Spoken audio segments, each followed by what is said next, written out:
Vamos até o Rio de Janeiro, então, conversar, ouvir o nosso comentarista, o jornalista Fernando Molica, que hoje está de volta.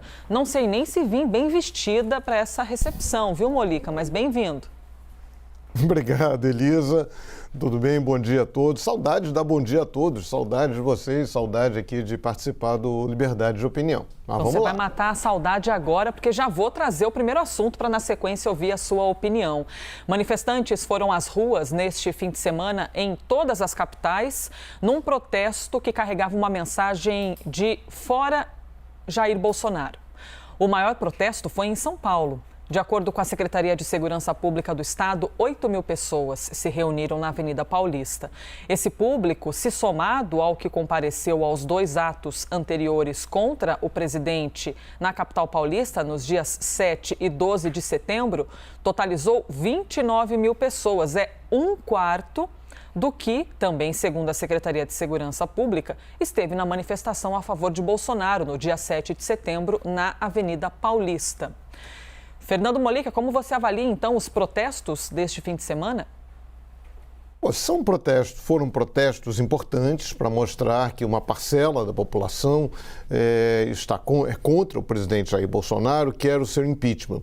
Agora, ao mesmo tempo, esses protestos demonstraram que a parcela da população, por mais que as pesquisas mostrem que a rejeição ao governo Bolsonaro, apenas uma pequena parcela dessas pessoas se mostra animada a ir às ruas, demonstra a intenção de ir às ruas. Pelo que se viu, pelas bandeiras presentes nos atos, e até pelas manifestações, as vaias, né, ao Ciro Gomes, daqui a pouco a gente fala nisso, esses manifestantes são muito restritos ao universo da esquerda. Essas manifestações contra Bolsonaro ainda não atingiram uma amplitude de gente na rua. Ou seja, a gente acompanhou isso naquelas manifestações contra Dilma, que não eram apenas eleitores de direita, houve um aumento naquele momento, houve uma percepção, uma entrada naquele universo de pessoas de diferentes visões de mundo, como mais antigamente ainda, né, falando ali que eu acompanhei, que as manifestações pelas diretas já. Então, essas manifestações, como as que ocorreram sábado, são importantes para demonstrar que o Bolsonaro ele não é o único dono das ruas, mas são manifestações que devem influenciar pouco o Congresso Nacional nessa luta aí do impeachment de setores da oposição. Vou trazer então aqui o que já citaste, Molica. Ciro Gomes, que foi hostilizado por parte dos manifestantes aqui na Avenida Paulista. Seria um sinal de falta de consenso da esquerda, Molica, em torno de um candidato à presidência, a ponto de ter Ciro Gomes na Avenida Paulista? Primeiro ele recebeu ali, parecia uma espécie de uma latinha, uma tampa com ele em cima do palanque. E depois, na sequência, na hora que foi embora, de novo hostilizado. É um problema, né? Quando houve aquelas manifestações pelo impeachment da Dilma, nós estávamos muito longe da eleição. Então, havia ali 2 anos, né, para a eleição, ainda tinha até 3 anos da eleição, né? As manifestações começaram em 2015. Então, dava para fazer manifestações sem esse viés de candidatura. Agora é muito difícil, a gente está a 1 ano da eleição. No caso específico aí do Ciro, há mágoas, essa questão da mágoa na política é algo muito perigoso. Política, de modo geral, não deve se mover pela mágoa, porque mágoa não é um sentimento político. Então, o Ciro Gomes não perdoa o PT pelo fato de, em 2018, quando a prisão do Lula foi decretada, quando a impossibilidade da candidatura do Lula ficou explícita, o Ciro Gomes queria ser o candidato à presidência da República, fazer uma aliança. Botar um vice do PT poderia ser o Fernando Haddad. O PT, na época, tem um problema. O PT não quis ceder.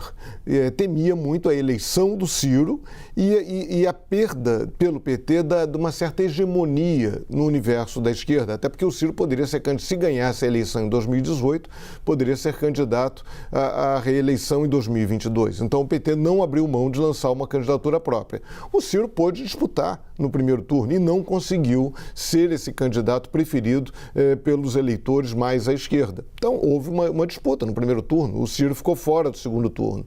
E depois, ali, naquele momento do segundo turno, foi a vez do Ciro reagir também de uma maneira pouco política, quando ele viaja para Paris e, ao mesmo tempo, não declara um apoio explícito à campanha de Fernando Haddad. Então, há mágoas para todos os lados e aí vai ser muito difícil. A questão é como o Ciro se posiciona em relação a 22, já que ele é visto agora com desconfiança pela direita e também pela esquerda. Não é uma situação confortável, ele corre o risco de virar uma nova Marina Silva nesse processo.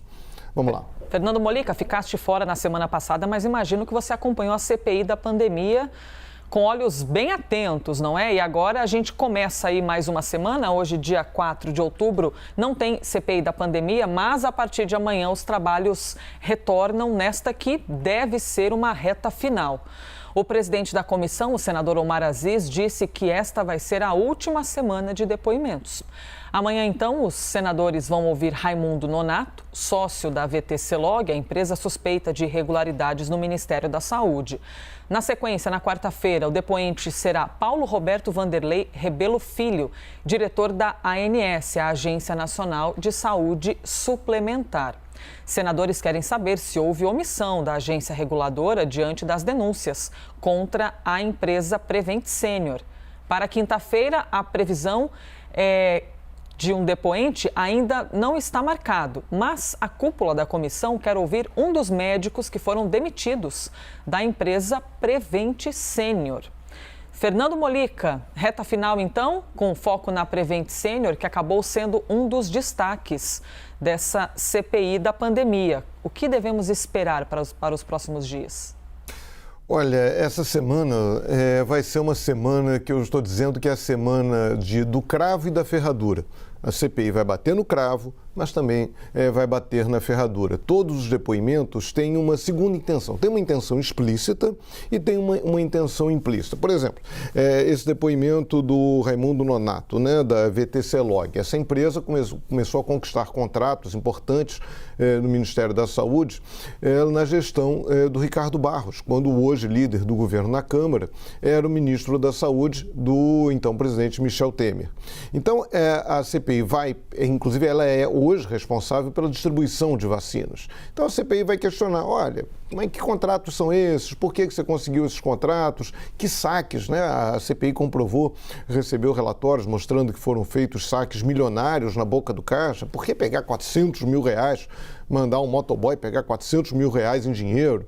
Já há uma desconfiança de que esse dinheiro teria sido usado para suborno ou até para pagar contas do Roberto Dias, aquele que tinha, né, então diretor de logística do Ministério da Saúde. Então foca na VTC-Log, mas foca também no Ricardo Barros. Aí tem o depoimento do diretor da Agência Nacional de Saúde Suplementar, basicamente para perguntar por que a ANS, que é responsável aí, pela fiscalização dos planos de saúde, não apertou a Prevent Senior, quando notícias, né, sobre mortes em hospitais dessa operadora de saúde começaram a sair lá logo no início da pandemia.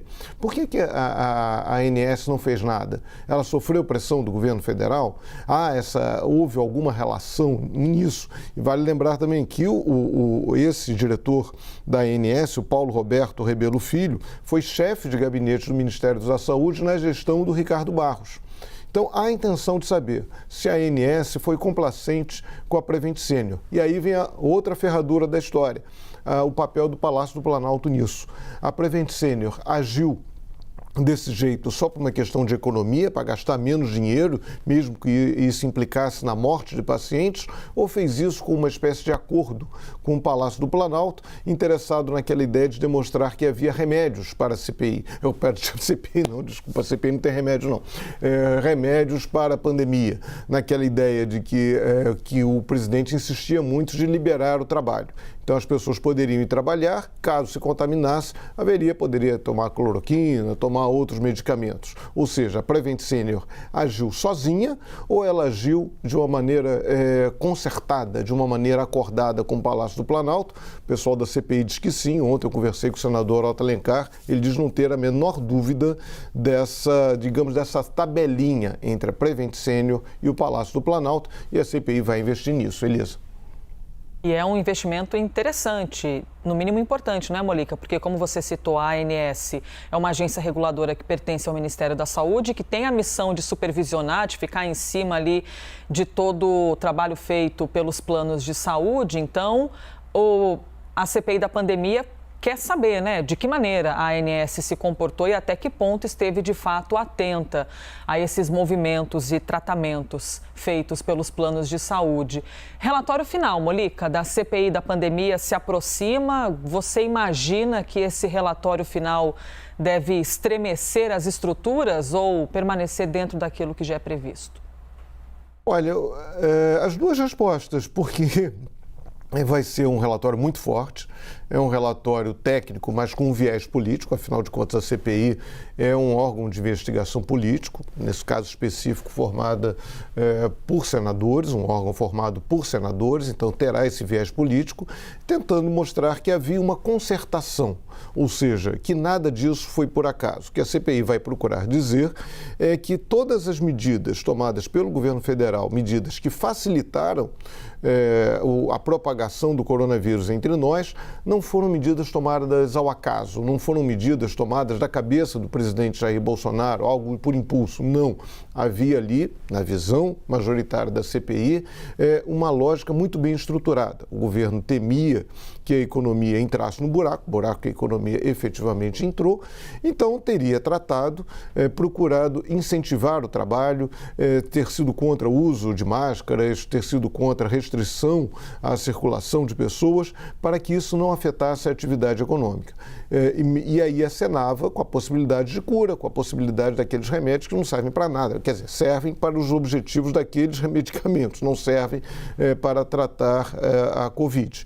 Então, na visão da CPI, o governo agiu deliberadamente de uma forma que gerou mortes, que gerou dúvidas na população. O governo não comprou vacinas na hora que precisava tomar. Até hoje, o presidente Bolsonaro questiona a validade das vacinas. Há pouco, numa entrevista a um órgão de direito alemão, disse que as vacinas eram experimentais e não são experimentais. Então, o foco vai ser esse, mostrar que o governo federal, tentar provar que o governo federal deliberadamente tomou medidas que favoreceram a proliferação da doença e, consequentemente, as mortes. Esse é o desafio do relatório final. Elisa. Ainda falando sobre CPI da pandemia, vocês que nos acompanham se lembram que um grupo de juristas entregou um documento a pedido da própria CPI da pandemia com a indicação de possíveis crimes cometidos pelo presidente Jair Bolsonaro durante esse período de enfrentamento à doença. Aí agora aconteceu o contrário. O governo federal solicitou, então, que um outro grupo de juristas fizesse um documento que fosse entregue para a CPI da pandemia para embasar a defesa de Jair Bolsonaro das acusações que a CPI da pandemia já afirmou que vai fazer contra o presidente. Então, de acordo com o analista de política da CNN, Caio Junqueira, que teve acesso ao documento e divulgou em primeira mão aqui na CNN, esse parecer é então uma resposta ao outro que foi elaborado também por juristas, mas a pedido da CPI, e que aponta 7 possíveis crimes cometidos pelo presidente Jair Bolsonaro durante a pandemia. Fernando Molica, a CPI pode acabar se tornando um ambiente também de uma guerra jurídica, no fim das contas, levando em conta esses pedidos agora por parte do governo federal para embasar uma defesa do presidente da República e o que foi divulgado anteriormente pelo grupo de juristas que afirmam ali possíveis crimes cometidos? Olha, isso é meio inevitável, até porque a CPI tem como objetivo final, o relatório da CPI vai ser encaminhado ou à Procuradoria-Geral da República, a quem cabe eventuais medidas contra o presidente da República e contra parlamentares, ou então vai ser encaminhado em forma de queixa-crime para o Supremo Tribunal Federal, que aí vai também ouvir a Procuradoria-Geral da República. Isso é uma decisão que ainda vai ser tomada pela CPI. Mas é claro, o objetivo final da CPI é gerar punições. Tem um aspecto político, claro, que esse aspecto político já está acontecendo, as consequências políticas já estão acontecendo, serão reforçadas com o relatório final, e haverá aí as consequências jurídicas. Então, que podem, a CPI não pode mandar prender ninguém, só pode mandar prender em flagrante, mas não pode condenar ninguém. Isso depende aí da atuação do Ministério Público, Procuradoria-Geral da República e da Justiça. Essa guerra jurídica é esperada, né? É justo que o presidente apresente esse dossiê, apresente a sua defesa, apresente argumentos. Agora, não é uma tarefa fácil. Pelo que eu li aí na reportagem do Caio Junqueira, esse grupo de juristas, primeiro que volta naquela história, naquele sofisma do presidente Jair Bolsonaro, de que o STF o impediu de tomar medidas contra a pandemia. Não, o STF impediu Jair Bolsonaro de tomar medidas a favor da pandemia, medidas que favoreceriam ainda mais a proliferação do vírus, que o STF reconheceu que é a lógica do SUS, do Sistema Único de Saúde, que é uma gestão em três partes: governo federal, governo estadual e governo municipal, governos municipais e governos estaduais. O que o STF fez foi reconhecer o direito de estados e municípios de tomarem medidas contra a proliferação da doença. Então isso não amarrou as mãos do presidente Jair Bolsonaro, tentou amarrar um pouco as mãos do vírus, da proliferação do vírus. Então vai ser muito difícil. É uma batalha jurídica, mas não é uma tarefa fácil. Por exemplo, existe um artigo do Código Penal que fala que é crime infringir determinação do poder público destinada a impedir introdução ou propagação de doença contagiosa.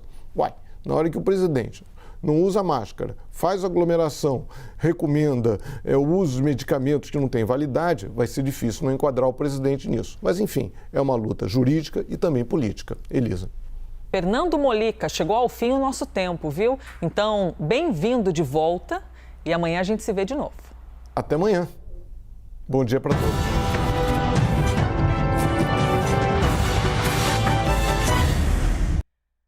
As opiniões emitidas pelos comentaristas do quadro não refletem necessariamente a posição da CNN.